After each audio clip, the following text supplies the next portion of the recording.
now, just so that if you're one of our partner organizations, we can share that with you on our YouTube page. But we are glad those of you that are here have decided to join us in person. I think it's going to be a great session.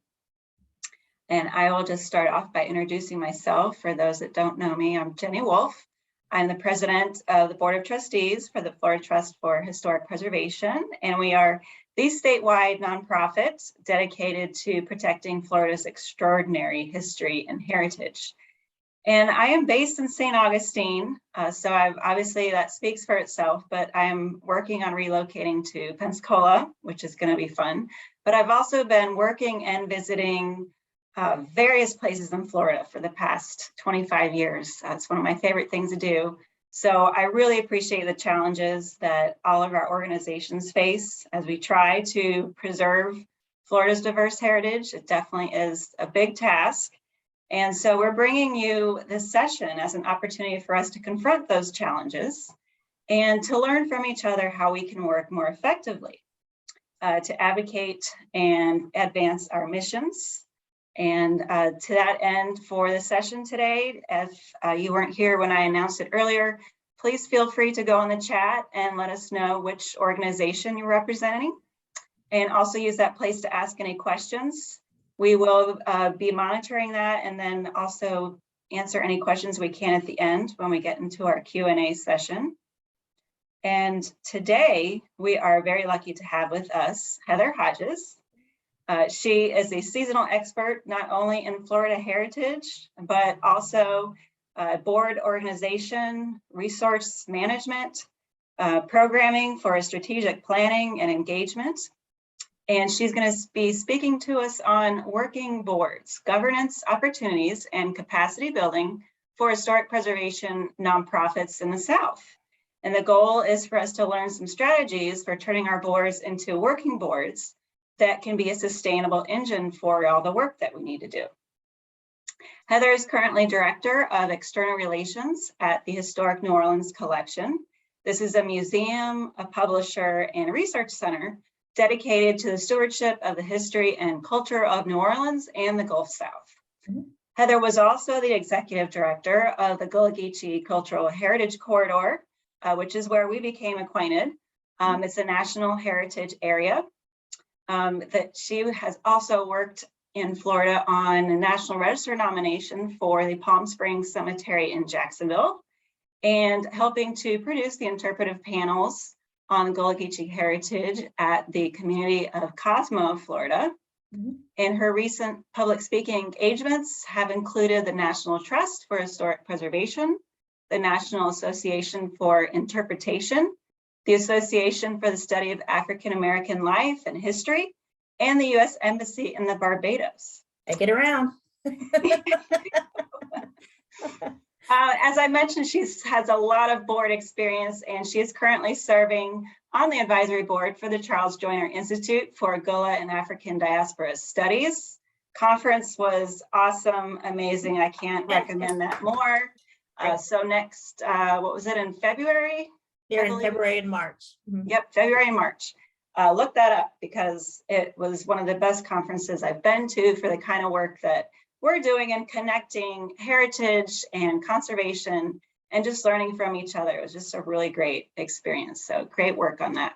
Thank you. And finally, I'll just let you know that she graduated with honors from the Tulane Law School and public policy fellow at the Georgetown Law School. So we are very lucky to have you. Thank you so much, Heather, for joining us. And I will turn it over to you.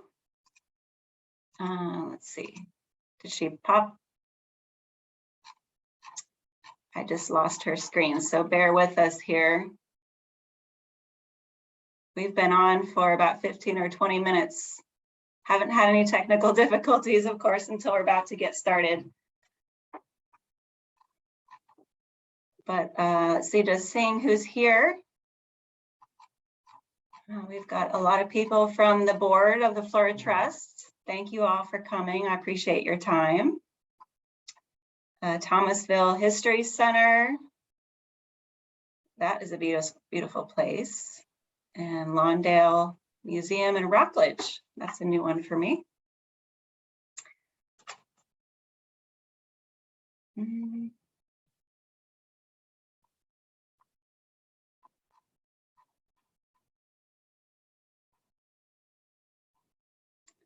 Well, I do apologize. I'm sure she's trying to get back in.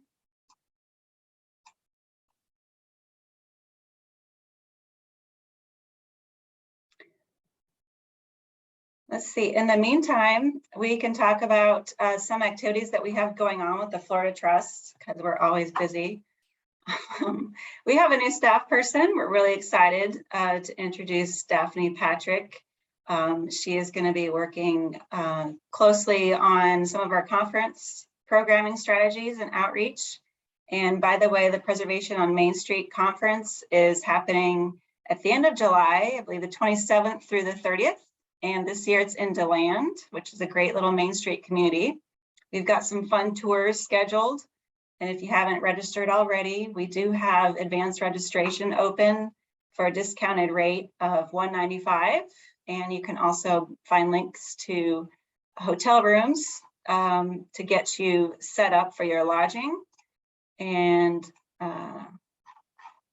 again, that is preservationonmainstreet.com if you want to register and get more information.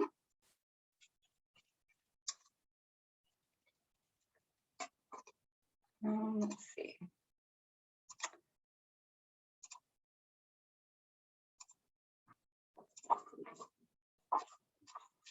I don't see her back in yet. I do apologize. Melissa, can I ask you can I punt to you for a moment while I try to give her a call on the phone and see what's happened? Oh, I think she's coming back now. I see. Okay. It looks like she's muted though.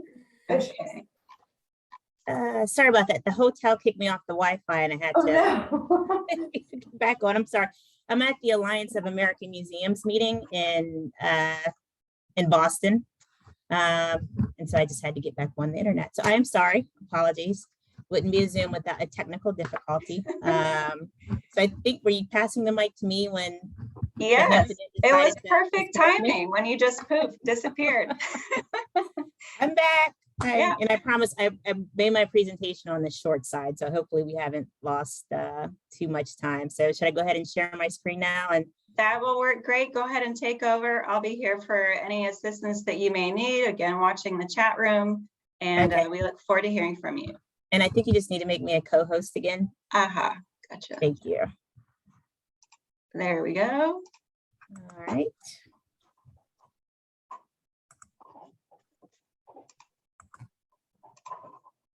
And let me pull it up. I just don't have to go all the way back out, but we move forward, my friends. All right, how's that? Are we ready to have a webinar? Yes, Right, ma'am. Take two, my friends. Take two.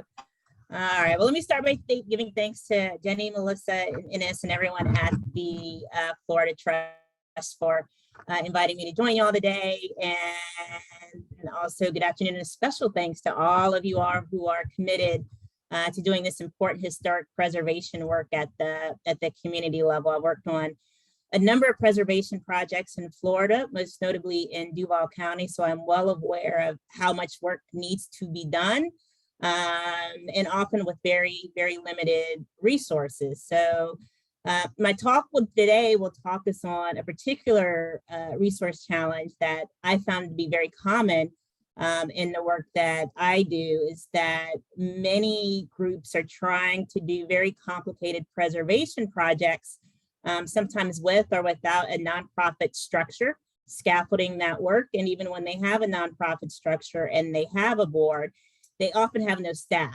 and they have working boards who sometimes are challenged to understand exactly what their responsibilities are sometimes, and can get sort of bogged down in trying to figure out how to do the work without a staff, leaving them sometimes in a position where it's very challenging to move the work forward. So, some of my work, both formally and informally, has been to consult with groups that have working boards. And I'm going to share with you today one case study from a board that I was working with last fall, And that is the Progressive Club on Johns Island, South Carolina. So the Progressive Club was founded in 1948, the club itself, by the legendary civil rights activist Esau Jenkins and community member Joe Williams to be a center for education, for voter registration, for civil rights work, and to really be an engine for helping to improve the quality of life, living conditions, and civil rights of Gullah Geechee people in the Sea Islands. In 1963, they built a actual building that is called the Progressive Club, which became a hub for them for delivering legal and financial assistance programs, adult education programs.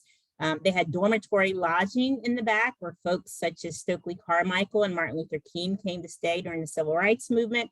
And for the community, it was also a rec center. They provided childcare. It was a meeting place. And most importantly, on one of these isolated islands, they also had a store.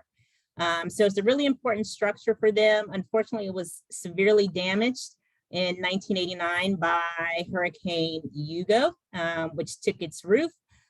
They've had some subsequent challenges, and now a great deal of the club's work is devoted to figuring out how to share this history, but also how to rehabilitate, restore, and preserve what is left of the Progressive Club. So they've made some progress. In the interim, in 2007, they had the club listed on the National Register. In 2021, we worked with them to get the site added to the African American Civil Rights Trail. But there's still much work to be done in managing a project and trying to bring this site back to life and hopefully turn it into a cultural center and museum. And so in September of last year, Esau Jenkins' grandson, the late Abe Jenkins, asked me to come in and do some work with his board, which is a completely working board. Everyone that you see here, this is St. John's High School, seated at that table is a board member. They have a huge board. They don't have any staff. And so one of the challenges was around harnessing all of this energy and enthusiasm and goodwill and support for their project and activating it in a way that would move their work forward. So I came in, this was a half-day session, and we started with the basic premise, which, a lot of times, we don't articulate for people when we ask them to join a board like this, what it means to be a working board. And that is, unlike other board members where the organization has staff, the working boards are responsible for, yes, big picture strategy and deciding the policies of an organization. But then in between meetings, they still have to do the work. They are the ones who are responsible for moving the organization forward. And it's this time in between the meetings that we were focused on and helping people have a clearer sense and get everyone on the same page with Mr. Jenkins about what the expectations are around what they would be doing. But since they do spend a considerable amount of time in meetings, I think at this point they may have been meeting every month, we also had to have some conversations about how to make those meetings more effective. And that's actually where we started, because that is one way to lose committed board members, is for them to feel like they're spending a lot of time in meetings and that not much work is being done. And so we started with them with just having a conversation about why they were there and what it meant to be working board members. Because their board is so large, you will not be surprised to know that they all actually didn't know a lot about each other. It's normally the board chair and maybe folks working on governance who do a lot of the recruitment of board members, but that doesn't translate into everybody really knowing and having a sense of who their fellow board members are. They were also inviting to the table people who had very different decision-making styles, who were asked to make a lot of decisions. And so we need to have some conversation about what that meant, to sensitize people to the fact that different people need different types of information and want to go about making very difficult decisions in different ways that are going to impact the meeting. We needed to confirm a common vision for the Progressive Club. Again, people are recruited into nonprofits and on the boards with different messages.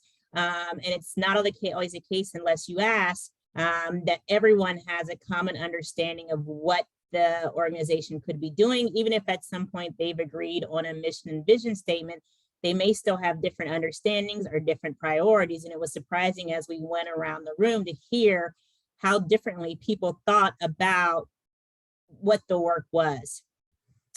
We needed them to understand their roles. And then, those of you who lead these meetings know, when you organize them, you can put a lot of work into preparing for them. That doesn't mean that people will read them materials and come to the meetings prepared to make decisions and engage in meaningful conversations. So we had to do some coaching on that. So after we articulated what the goals were,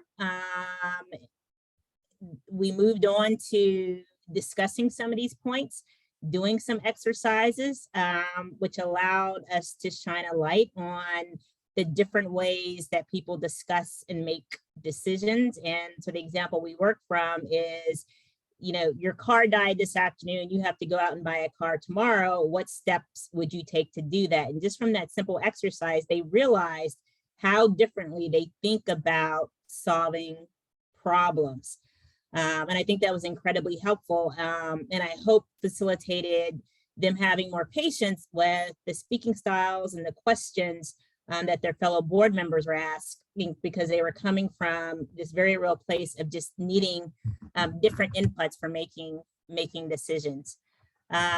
We also looked at the vision and mission statement to see how it matched up with what people thought the organization should be doing. And that yielded very productive conversation about the extent to which the vision and mission statement may need to be updated to reflect what the current work is and to get people on the same page.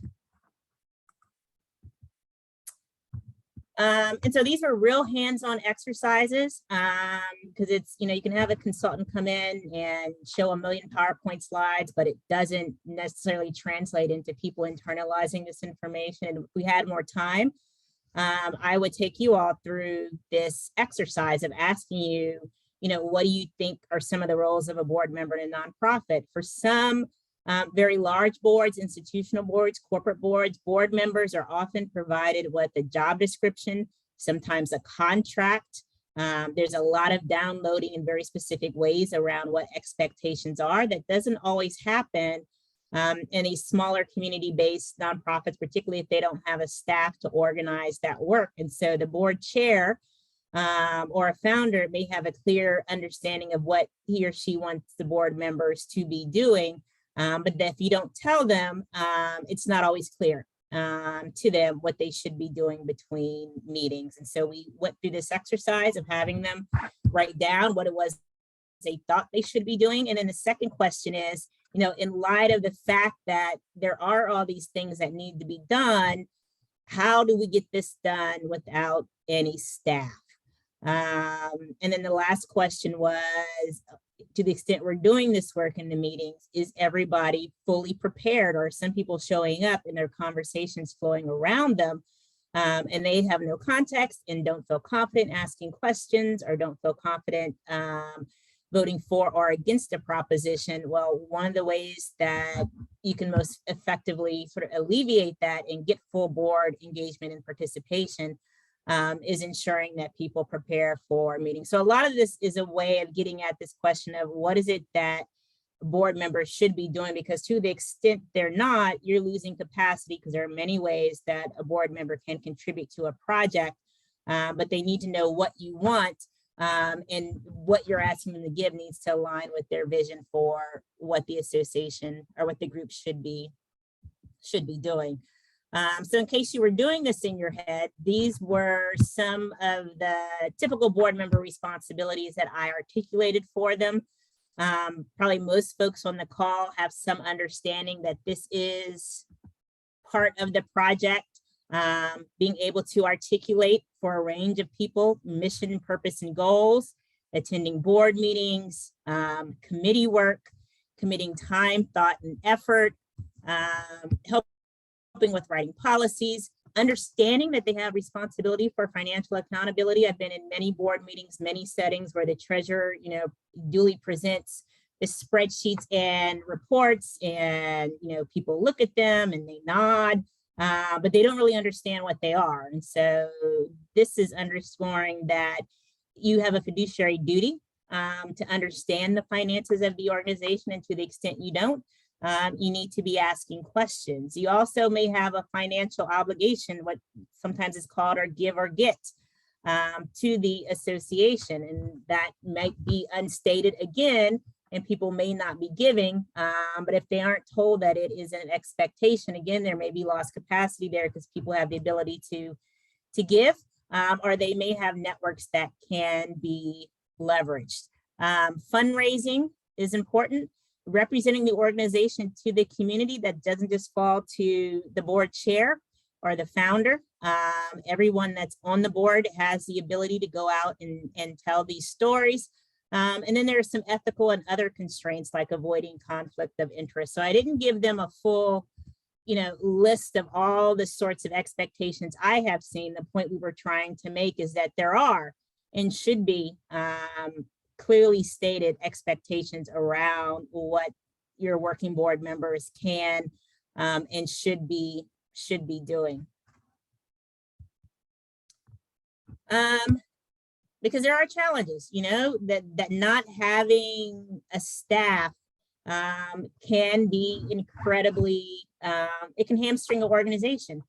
It can mean that you end up in a position where just a few committed people on the board are doing the bulk of the work, and you have a whole lot of other people who are showing up and not contributing as much.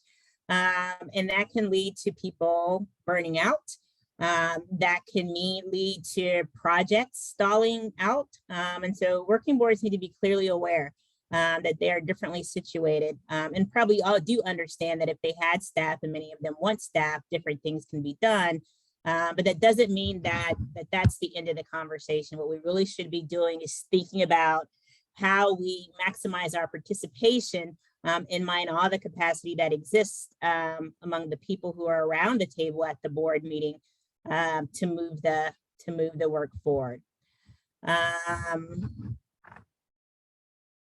And these are just a few more of the comments I would make to them, really underscoring the fact that you often do see in this type of organization, one or two people doing much of the work, becoming very burnt out, becoming very frustrated because they're spending a lot of time on administrative tasks, becoming very frustrated because people aren't showing up for meetings or aren't showing up prepared. So this is about the health and the viability and sustainability of the organization, as much as it is about moving forward a particular project.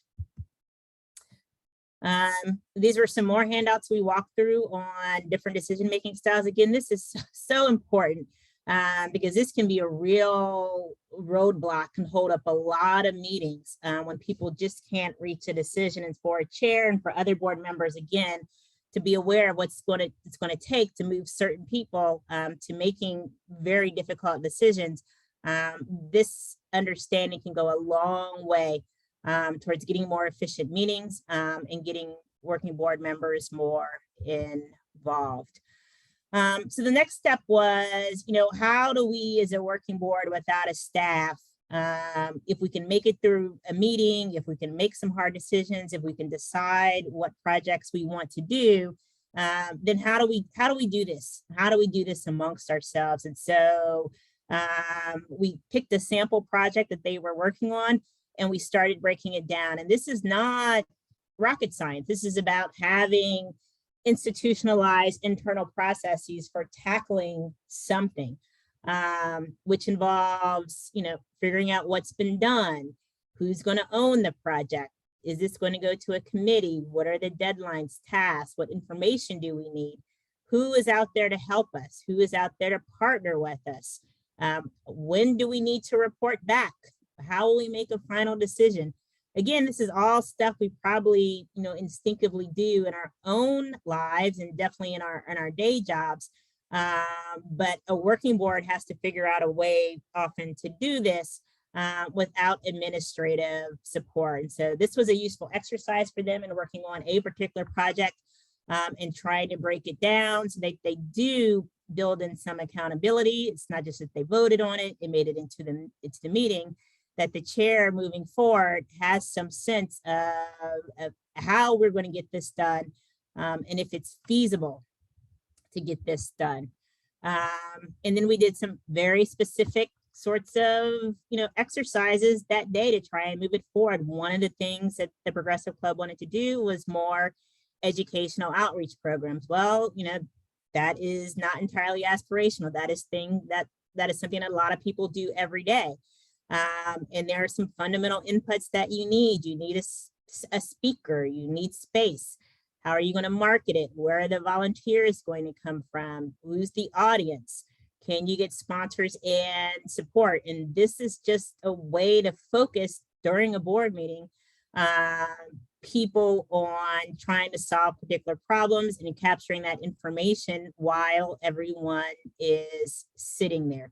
So very strategic crowdsourcing, again, getting people focused not on the idea of we want to do a program, but what can we do in this meeting and in between this meeting in very specific ways to make that happen. They also did a self-inventory. Again, all of them didn't know each other really well, so they didn't have a real sense of what everybody knew how to do. And so when you, again, thinking about building capacity, your first and best partners are going to be your fellow board members. So who knows how to do all of these different things that might be relevant to the work. And if we haven't asked you, let's sit around the table and figure it out now, because there may be people here that can solve parts of this problem.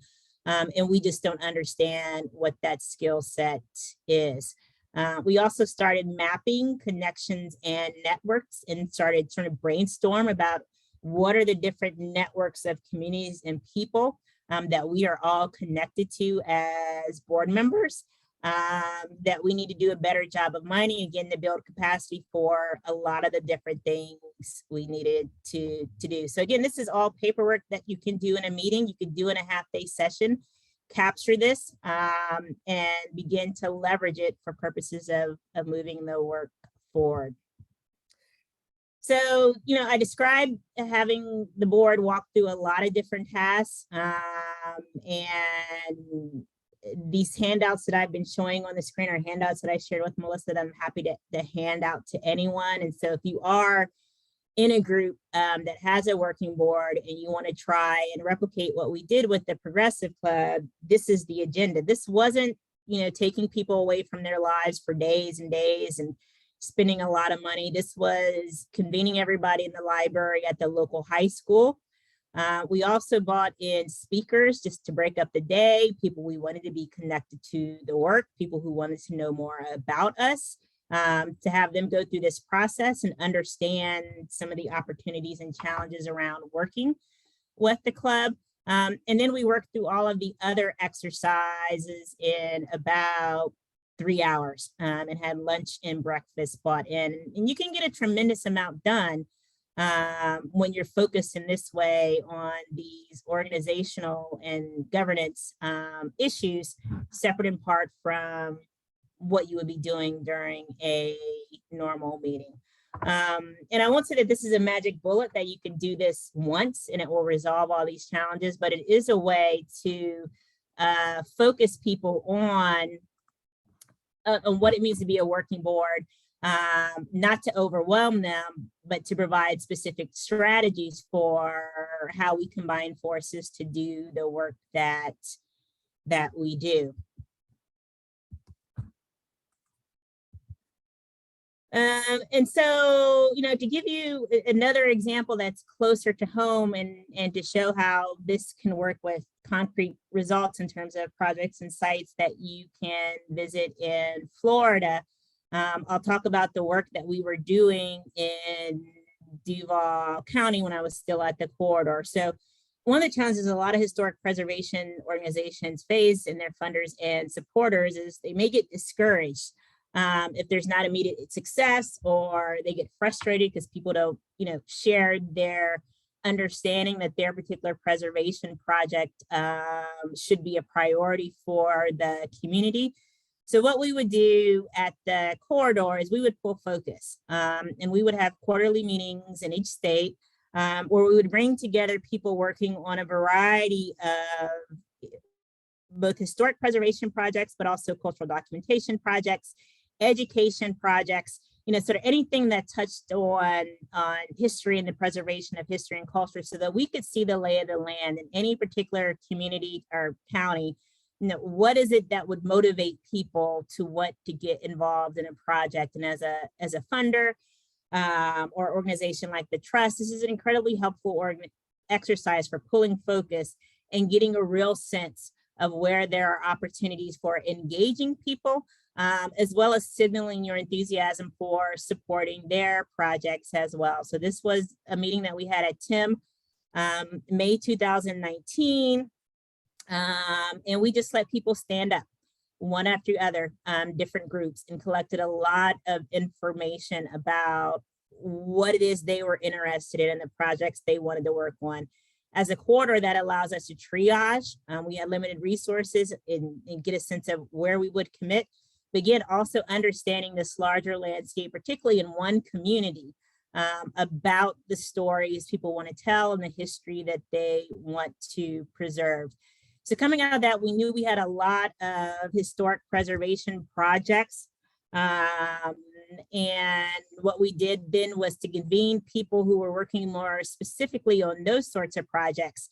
And that includes work that like Innis is doing to reclaim these histories, surface these stories, and brought them together for a more focused group meeting at White Oak, to which we also invited groups like Florida Public Archaeology Network, Jacksonville Historical Society, the National Park Service, all of the people who might be potential partners for them. So it was an opportunity to get these folks in a room with people who can move their projects forward, and for us all to get a sense of what folks were working on and what it was they needed. And from these conversations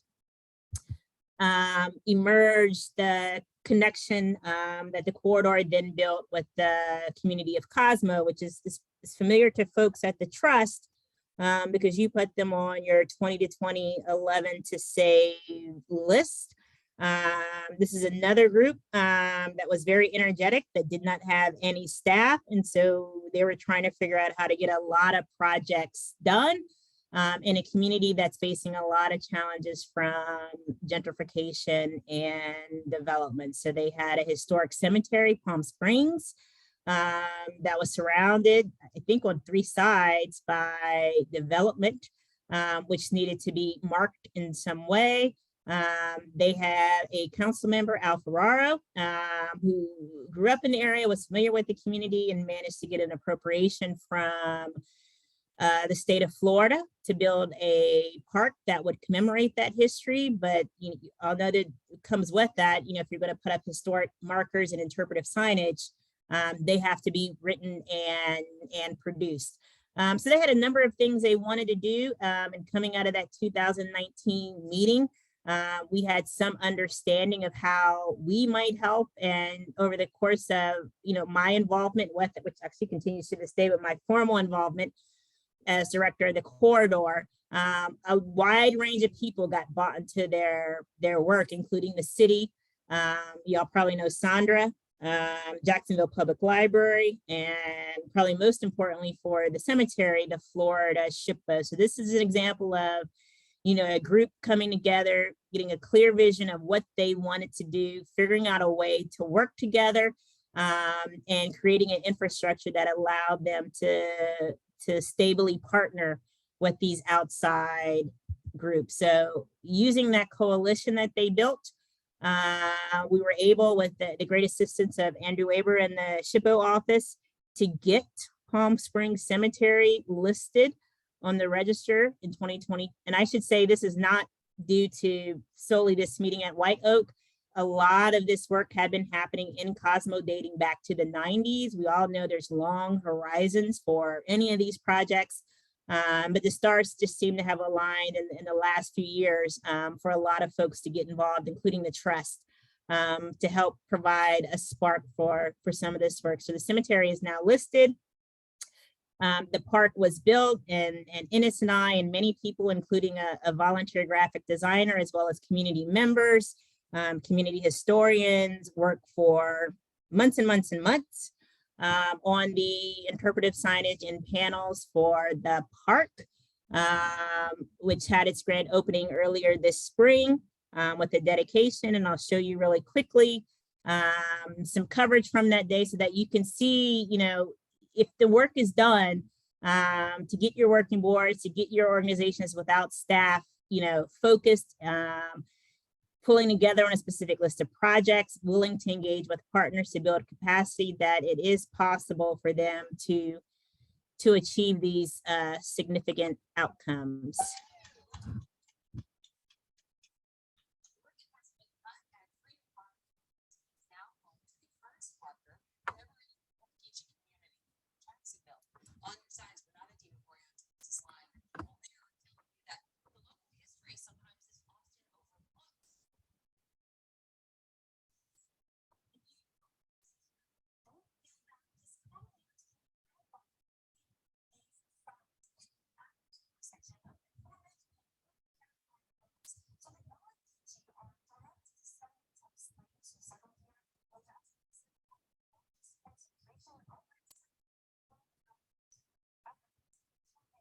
Self-sufficient communities like the historic village Chi community and here is a monument to honor and commemorate this history and the descendants of people who live here now, and to honor veterans of PTSD. Is there a way to turn up the audio, Heather? Let me try it again. Sorry, I didn't know it was so low. But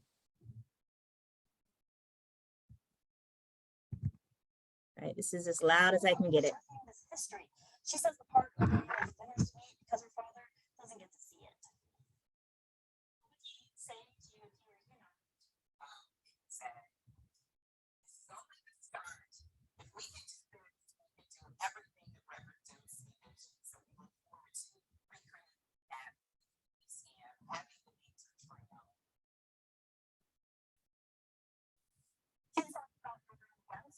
There is a signboard right here in the libraries, but they keep saying here that the big day is Saturday. So come here at 11 on Saturday for more.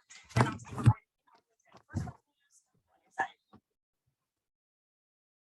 Were y'all able to hear that one, that version? It was pretty low, but I wonder if you could just maybe at the end, copy and paste the link in the chat. And then Yep, that way sorry. it's there for future reference. But you can see the excitement, everything. Sorry, there were some other clips there. So I'll stop there because we're at 12:40, and I apologize again for the late start and for running through much of this material. But again, with respect to the strategic planning we did with the Progressive Club, that was reduced to a set of handouts that I'm happy to share, because I want more groups to do this work, and I will put the links to the videos in the chat. So thank you. All right. Well, thank you so very much. That was actually a great way to put a lot of material that was really inspirational in such a condensed fashion. So I appreciate that. That was very helpful. Just going to try to do some pins here so that we can get more video coverage. There we go. And there we go. So we're going to be watching the chat. If anyone has any questions, we did have some comments come through, but I have a question that maybe will stimulate some other questions and comments. One thing that strikes me, and one thing that I know that we've talked about at the Florida Trust, is when we are soliciting for new board members and we are trying to, make it more engaging, make it more attractive to become a board member.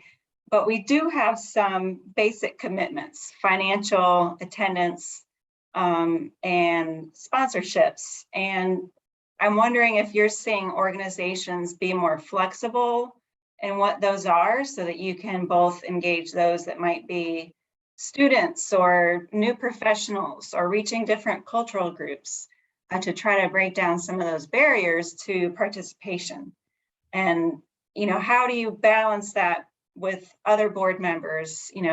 What are you seeing organizations do to be flexible? I think you can do one of two specific things. There are some boards where people are recruited with the understanding that they might not be able to make generous financial contributions, but there are very specific other ways they can contribute. And so the alternative to asking them to give a certain amount might be to get a certain amount, meaning that they help with fundraising by helping to introduce the organization to people who might be inclined to give. And thinking about other ways in which they can serve as a board member. Honestly, find that's usually not the opposite, but what most people are allergic to when it comes to nonprofit boards is the time commitment. That is when it can be very difficult to get people to engage, particularly if you have an association, which a lot of associations, will default to having a lot of meetings and a lot of board meetings as a way to feel productive, that it not always is. And it just results in a lot of board meetings. So one thing to think about is whether or not the time commitment you're asking people to make, if it's realistic. And if you invite them in, are they going to find that it was time well spent? And so if you're convening a lot of meetings where not a lot of work is getting done, if people are already predisposed to not want to commit, that gives them a reason to walk away. So I think thinking very clearly about what the time commitment is, what the expectations are. If it's a give or get, not everybody has a give or get, particularly for these smaller projects, so it doesn't always come up, but I think it's the time commitment and the shared vision of what the project is. Because people may bring their own agendas to a project and say, now I have a group to support what I want to do, which might not be what the board chair or the other board members want. So that whole process of getting people on the same page about mission, vision, expectations, running more effective and efficient meetings, figuring out where capacity lies and having people contribute in ways that align with what their skills and interests are. And then also creating the infrastructure that makes it easier for people to engage and support them. Probably the biggest challenge that working boards face in that respect is vis-a-vis funders. And so a funder may see or hear about a promising preservation project and want to engage. Your website might be out of date. They don't know how to reach you. There's no telephone number. You don't have your 501c3 status. They may want to offer you money. You don't have or don't think you have someone who could write the grant and pull together the financials. So really a part of the work, and a lot of what groups that are doing HP spend a lot of time doing is trying to find financing for these projects. And actually a lot of that comes from the Park Service, which is why it's great to have them as a partner, but it's still a Park Service. So they have a fairly bureaucratic process for applying for funding. And so, so there are things that, the working board can do to help increase and improve engagement with partners that want to support them. And that's how you get to a place like where Cosmo is. And because they are responsive, they do understand the value of partners. They are out there actively representing the group and talking about their needs.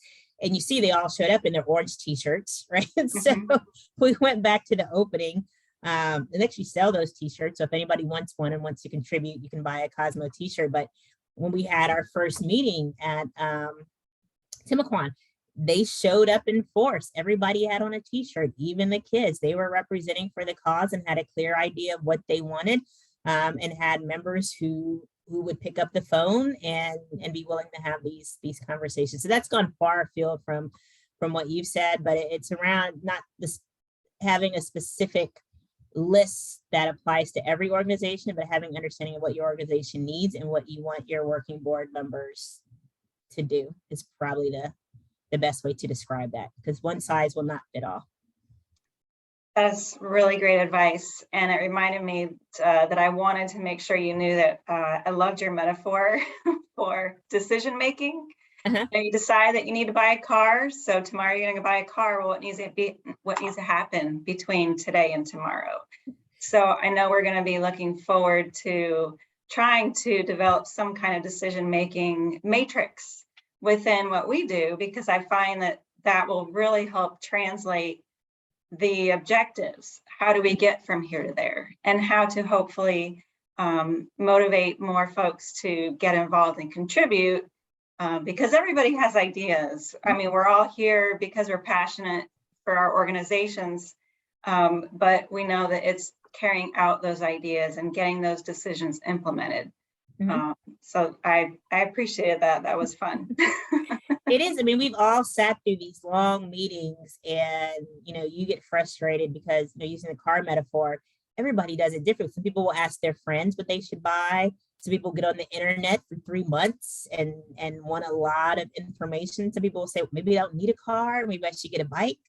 And they're bringing all that into their room. So it's particularly important for the board chair, and I think also for partners, to understand how the different people in the room are making decisions. Because I think if you do, you give them what they need and you move on to the yes or the no, and honestly preserve some relationships, because sometimes that becomes personal and people, they just can't, and they just put up a block against hearing from people. But everybody's questions normally are valid. Everybody's decision-making process is somewhat unique, and it's just something that has to be managed through. But again, this sort of planning exercise calls attention to the fact that those dynamics we need to pay attention to them. Yeah. Mm-hmm. Great. I haven't seen other questions come in, but I do want to give our president an opportunity.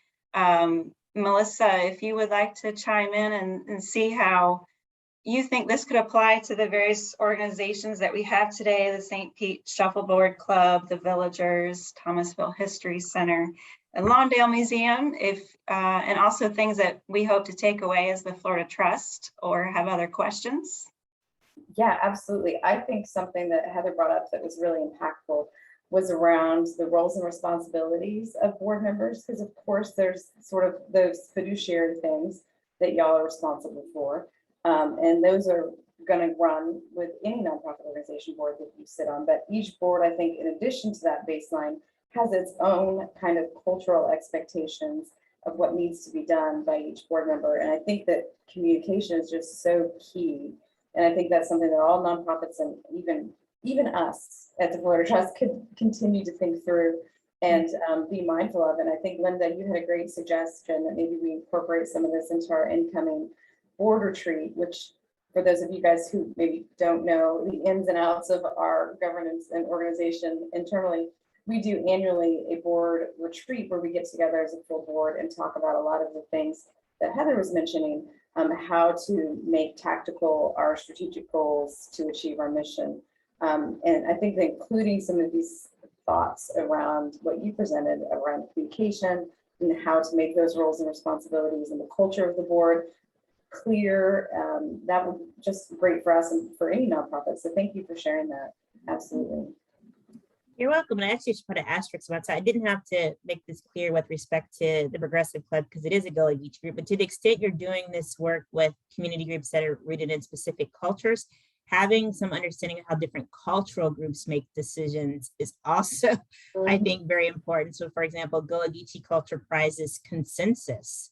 And so if you're, looking for someone in the room or on the board to be the executive, and to just make a decision after hours and hours of meeting, that's not the process and not the culture. And so I think being sensitive to the larger culture and community, or just the culture of that board as well, as an outside partner, is incredibly helpful. The trust will have its own culture around decision making that might not be shared by the National Trust or by other groups. So yeah, that culture around, do we prize consensus in particular I think it's important to be sensitive to what your culture is also, in addition to the individual people at the table. Yeah. That's Yeah. a great point. And I think it's really interesting because obviously nonprofit boards, there are terms and so they evolve and grow. So if we have a great culture now, which I think we do, how do we capture that so we can pass it on to incoming board members and to future versions so it becomes a real solid part of who we are? Yeah. Excellent conversation.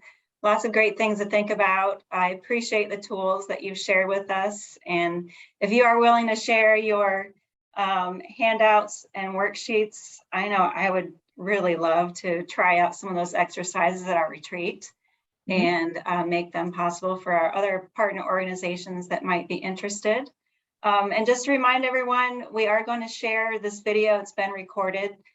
This is free to our partners and obviously to our board members as a part of your membership. So we thank you for that. We hope you found something useful. And if you have any follow-up questions, Heather has given out her email address, but you can also always reach out to us at the Florida Trust as well, information@floridatrust.org, or one of us directly. We do hope to see you at the Florida Trust and Main Street Conference, Preservation on Main Street in DeLand. That link was put in the chat for you as well, if you want to check that out. There's going to be a great diversity of people and sessions there, and it's always fun and educational, but it's better to have fun while you're learning. So I hope to see you there. Appreciate everyone's time, and we'll let you go, get back to your day. Thanks for joining us. Bye, everyone. Thank Bye. you. Talk to you later. Thank Bye. you.